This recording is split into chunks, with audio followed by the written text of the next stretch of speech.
All right, we're back in the studio and Jason's drafting table is filled with wood panels. What is going on today? Yes, I've got some wood panels here. I'm starting on a new series for the pop culture people, and I need to do some pre-work before I can actually start the actual fun things. Now, what you may not know is with canvas is what a lot of artists paint on, and this is what it looks like. It's like this raw canvas. It's a little bit of a creamy color, but you have to put some sort of primer on it in order for the paint to adhere to it properly. And so it is what we call gesso, which is basically a primer. Now, back in college, I had to learn how to build my own stretchers and stretch the canvas and gesso the canvas. Now I am much too lazy for that, so I buy them pre-stretched and pre-gessoed.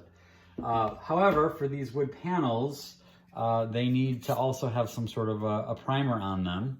And so I paint off the edges because I like to leave the edges with the wood, but I need like some painter's sort of tape? Yeah, it's just painter's tape. Okay. And I need some sort of primer on here. And normally what people will use is a white acrylic gesso, which is what would have been used on this.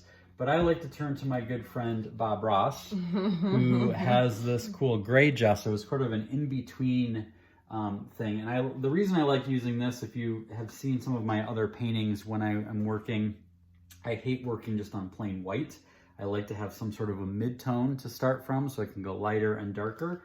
And so gray is a good way, is a good ground for me. So I'll just sprinkle a little bit on. It seems like something I could do. Yeah, it doesn't take that much skill at all. And I just get it in there, soak it in.